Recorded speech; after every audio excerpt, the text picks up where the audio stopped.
좋은 아침입니다. 아침의 하나 뉴스 종합 비타민 아침엔 매일경제 김은미입니다. 오늘의 일면 바로 들어가 보겠습니다. 먼저 매일경제입니다.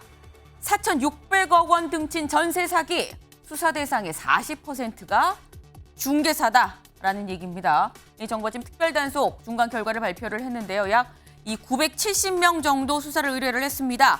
수상하다 했는데 그중에 40%가 중개사 혹은 중개보조원이었다.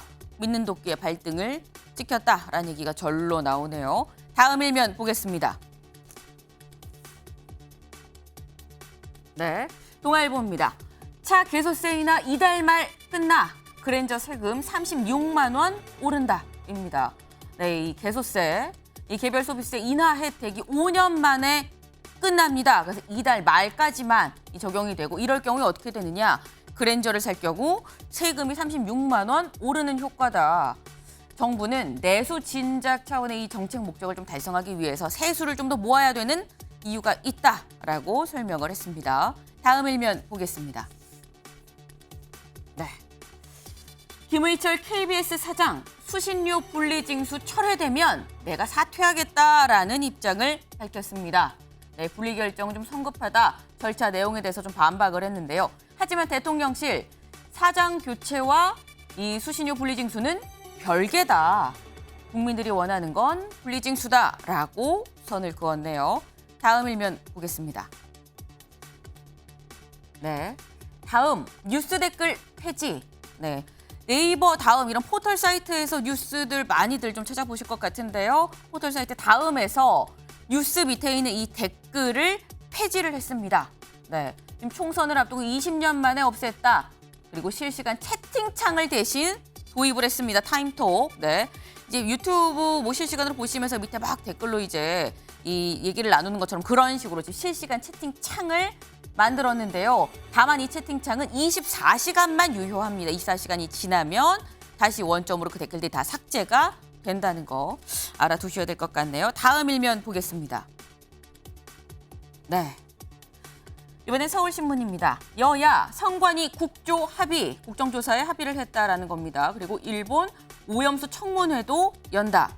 국민의힘은 성관이 국조를 열자라는 이 주장이었었고 민주당에서는 일본 오염수 관련해서 굉장히 좀 화력을 집중하고 있었는데 하나씩 좀 갖고 간 것 같다라는 생각이 드네요. 다음 일면 보겠습니다. 네, 중앙일보입니다. 30 즈음에 30년, 30은커녕 40도 인생 전반전이다. 네, 가수 김광석 씨의 노래 30 즈음에 네, 점점 더 멀어져 간다. 네, 머물러 있는 청춘인 줄 알았는데 전반에서 후반으로 넘어가던 그 시점, 그게 이제 30 즈음에라는 노래였었는데 이게 1994년에 나온 노래죠. 그때는 중위 연령, 네, 이 사람 사는 인생이 가운데 딱 잘라서 보면 중위 연령이 29세였습니다. 하지만 지금은 몇 살이냐? 중위 연령이 46살이다. 네, 때문에 30이면 한창이다라는 거. 100세 인생이라고 뭐 말들은 정말 많이 합니다만 실제로 수치로도 46세가 딱 이 인생의 중간이다라는 얘기네요. 60이면 청춘이다라는 얘기도 많은 것 같습니다. 네, 사진 기사 보겠습니다. 네, 우연 하늘입니다. 여기가 어디냐? 뉴욕입니다. 미국 뉴욕. 네, 지금 사실 여기 보면은 이 록펠러 센터가 보여야 되는데 굉장히 지금 뿌여서 잘 보이지도 않습니다. 지금 이렇게 좀 뿌연 이유가 캐나다에서 지금 산불이 2달째 계속되고 있습니다. 지금 이 시간에도 계속 어딘가에서 좀 타고 있는 그런 상황인데요. 그러다 보니까 이 연기가 이 북동부 뉴욕까지 지금 올라와서 굉장히 거의 뭐 약간 인류 종말 같다라는 이런 댓글도 좀 봤는데요. 공기질이 지금 최악이라고 합니다. 이제 화산재 때문에 체감 온도까지 지금 10도가 떨어지는 그런 상황인데 일부 학교는 휴교령도 내렸고요. 하지만 또 학교에 간 학생들도 있습니다. 학교에 간 학생들은 어떤 모습을 보느냐? 교실 안에서 본 바깥은 이렇습니다. 네, 지금 재난 영화를 마치 보는 것 같은 창밖이 아니라 재난 영화를 보는 것 같은 그런 푸른빛을 잃은 뉴욕의 하늘이다라는 거. 네, 덩달아 저희도 뭐 갑자기 좀 산불을 좀 조심해야겠다라는 생각이 들기도 하네요. 네, 아침에 매일경제 뉴스 종합 비타민 네, TV로 보시다가요. 궁금한 점은 유튜브 댓글로 남겨주시면 또 같이 얘기를 해볼 수 있도록 해보겠습니다. 오늘 함께해 주실 분들 소개합니다. 안녕하세요. 안녕하세요.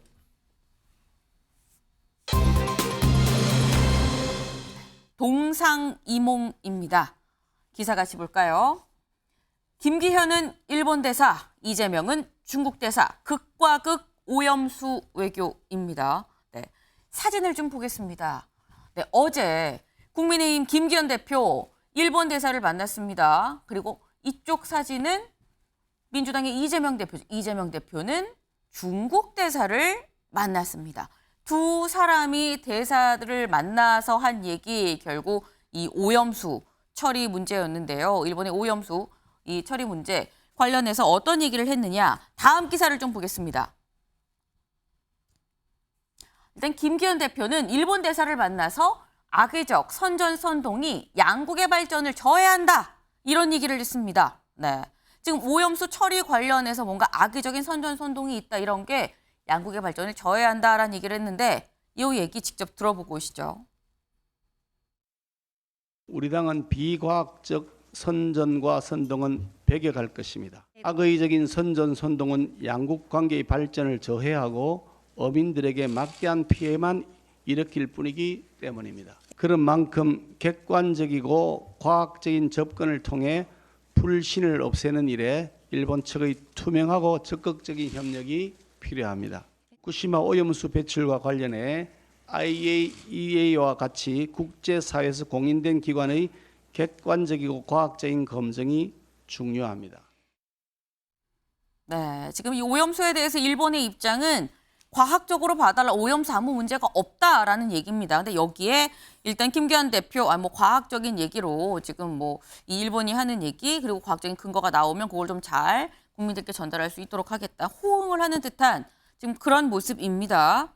하지만 이 김기현 대표가 일본 대사를 만날 때 이재명 대표는 또 중국 대사를 만났습니다. 네, 이재명 대표는 중국 대사를 만나서 뭐라고 얘기를 했는지 직접 들어보시죠.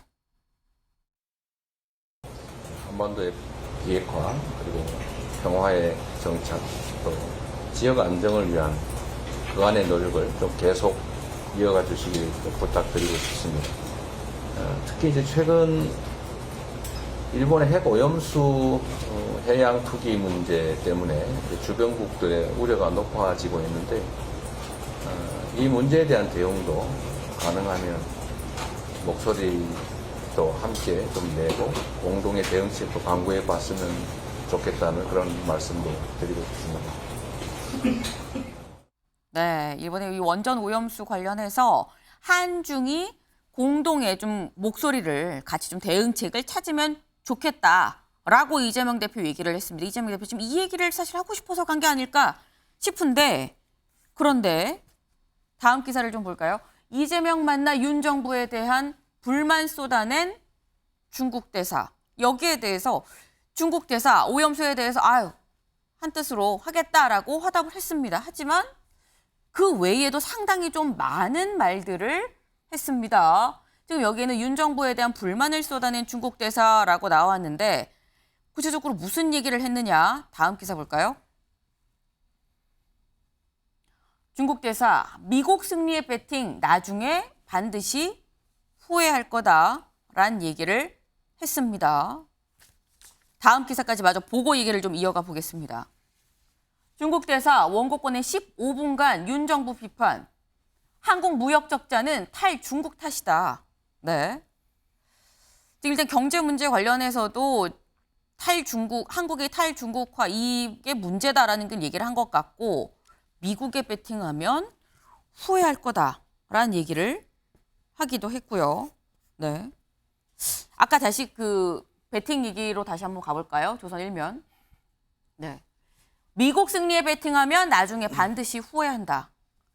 근데 이거는 김상일 위원님. 네. 사실 외교관들은 외교가의 그 언어가 따로 있잖아요. 네. 사실 이 외교가에서 이런 표현을 쓴다는 건 굉장히 좀 센 도발이죠, 표현이라고 도발. 네. 볼 수 있는데 근데 이렇게까지 얘기를 한다는 건 약간 우리 입장에서 이거 뭐야 협박하는 거야? 후회할 거야? 라고 들리기도 하거든요. 네, 네. 그러니까 기본적으로 저 이야기가 적절하지 않죠. 그리고 기본적으로 중국이 그러면 체제가 국제적인 수준에서 지금 가지고 있는 체제가 네. 모든 사람이 신뢰하고 그 체제 속에서 같이 동등한 입장에서 모든 걸 할 수 있다고 신뢰를 줄 수 있는 체제냐? 그렇지 않거든요. 그러면 우리는 당연히 체제적으로 우리 체제와 맞는 쪽하고 협조를 할 수밖에 없는 겁니다. 근데 저렇게 하는 거는 저는 이해하기가 어려워요. 예를 들어가지고 중국 제조 2025라고 있어요. 그것이 뭐냐면 중국이 제조업이나 기술로서 모든 것에 우위를 점하고 9개 분야에서 우위를 점하고 2025년까지 모든 기술의 그 우위를 점한 후에 국내의 제품의 70%를 자국산으로 한다는 거예요. 중국의 어떤 경제적 목표인 그렇죠. 거군요. 그러면 만약에 그 목표를 위해서 네. 체제를 존중한다면 우리의 기술 인력을 빼가고 기술을 탈취하고 이런 행위를 하면 안 되거든요. 근데 중국이 그런 행위를 하면서 네. 그 목적을 이룹니다. 그러면은 우리가 중국에 가가지고 그거에 대해서 항의를 할 수 있는 루트가 있느냐, 체제의 기반이 있냐, 네. 없어요. 그러니까 체제가 다른 겁니다. 네. 그리고 우리가 뭐 마윈의 몰락을 봤지만 그 전 세계적인 대기업도 정권에서 그냥 몰락시킬 수 있는 그런 체제를 가지고 있는 곳이에요. 네. 그러면 당연히 본인들이 체제의 변화와 신뢰를 주면서 아, 미국하고 친하게 지내는 것보다 우리랑 친하는 게 훨씬 도움이 됩니다. 네. 라고 얘기하면서 네. 이런 걸 보여줘 가면서 외교적으로 우리를 끌어당기면 되는 거지 저렇게 갈등을 고조시키는 양상으로 저거는 사실상 한국에 대해서도 약간 협박인 거예요. 그러니까요. 미국에 대해서만 뭐 이렇게 항의를 하는 게 네, 아니에요. 그렇기 때문에 저는 저런 모습을 이재명 대표가 이렇게 가셔가지고 저런 장을 열어준 거는 좀 약간 사려 깊지 못한 모습이었다. 그런 면에서 앞으로 민주당이 외교적인 어떤 그 야당으로서 행위를 네. 할 때는 좀 더 이런 거 저런 걸 많이 고려하는 현명함이 있어야 되겠다 이런 생각이 하나 들고요. 네. 또 반면에 김기현 대표도 일본 대사를 만나서 마치 편들어 주듯이 하는 이거는 전 잘못됐다고 봐요. 우리 국민을 먼저 생각하고 가야죠. 국민의 대표잖아요. 그러면 일단 우리 국민의 우려를 전달을 하고 그 일본이 지금 얘기하는 말을 좀 검증하려고 노력을 하고 네. 검증의 신뢰성을 확보하려는 노력을 보여주는 게 여당 대표다운 모습인데 마치 일본의 편을 드는 듯한 그런 모습으로 이렇게 기사화가 되게 하는 모습. 네. 이거는 이재명 대표도 조금 사려 깊지 못했지만 네. 훨씬 더 사려 깊지 못했다 이런 생각이 듭니다. 지금 두 대표가 지금 외교 행보가 다 좀 사려 깊지 못했다. 일단 좀 마이너스가 있다라는 말씀을 주셨습니다. 김종혁 위원님. 그래서 이게 외교에서 사실 모두 발언은 공개가 될 수 있지만 진짜 진국인 얘기는 비공개에서 다 이루어지는 거거든요. 외교에서. 근데 사실 이 부분이 중국 대사와 이재명 대표가 얘기를 하는 약간 센 얘기가 나온 이 부분이 비공개에서 나온 게 아니라 생중계로 사실 유튜브로 국민들이 같이 봤습니다. 한 30여 분 동안. 그건 어떻게 보세요? 그 한국 정부하고 국민들에 대해서 대놓고 이제 위협성 발언을 하는 거잖아요. 네. 그 나중에 반드시 후회한다. 이건 결국 어떻게 보면 일종의 협박처럼 들리기도 하는데 문제는 싱하이밍 대사가 이런 네. 발언을 한 게 한두 번이 아니라는 거예요. 2020년인가 그때는 뭐라고 그랬냐면 문재인 대통령한테 네. 그때 홍콩에 대해서 중국이 국가보안법을 적용을 했잖아요. 네. 그러니까 그거에 대한 지지를 선언을 해라. 라는 요구를 했어요. 그걸 공개적으로 요구를 했어요. 네. 현직 대통령에게. 네. 그리고 또 지난번 대선 때는 대선 주자 윤석열 인터뷰에 대한 반론 네. 이런 식의 또 기고문을 내보냈어요. 그래서 한국의 대통령들을 마치 무슨 자기가 주둔군 사령관이라 되는 것처럼 이런 식으로 함부로 그 발언들을 하는 그런 행위를 계속 보여왔거든요. 네. 아시다시피 싱하이밍 대사가 한국말 잘합니다. 네. 왜? 황해도에 있는 무슨 북한의 황해도에서 대학을 나왔다는 거 아니에요? 북한 황해도에 있는 대학을 졸업해서 뭐 농업대학인가 뭐를 졸업을 했대요. 네. 그리고 또 북한 대사관에서도 근무를 했고 대표적인 친북 인사라고 할 수 있죠. 근데 그런 분이 이제 한국에 와서 한국에 대해서 저렇게 함부로 얘기를 해대고 있으니까 네. 저 얘기를 들으면서 정말 불쾌한 것은 그 시진핑 주석이 네. 그 트럼프 대통령을 당선되자마자 마라라고를 찾아갔잖아요. 네. 거기서 했던 얘기가 나중에 공개돼서 큰 논란이 빚지 않았습니까? 한국은 한반도는 3,000년 동안 우리의 지배, 우리의 이해관계, 쉽게 얘기하면 속국이었다. 네. 이런 주장을 했단 말이에요. 그러니까 지금 싱하이밍 대사가 발언한 저런 것은 아직도 연장선이다. 대한민국을 싱하이밍 대사가 네. 얘기하는 건 아직도 무슨 대한민국이 자기네 무슨 과거의 조공국가였다는 네. 그런 의식을 떨쳐버리지 못하고 있는 거 아닌가 이런 생각을 하기 때문에 한국민으로서는 상당히 불쾌할 수밖에 없죠. 네. 사실 이런 부분에 대해서는 제가 굉장히 좀 화가 날 수밖에 없는 상황이 아닌가 싶습니다. 네. 지금 뭐 나중에 반드시 후회한다는 얘기를 하고요.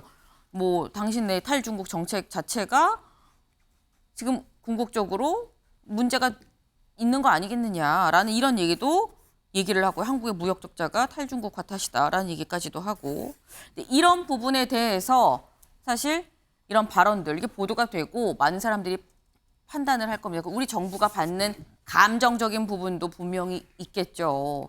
이게 중국에 또 어떻게 영향을 미칠지 봐야 되지 않나 싶습니다.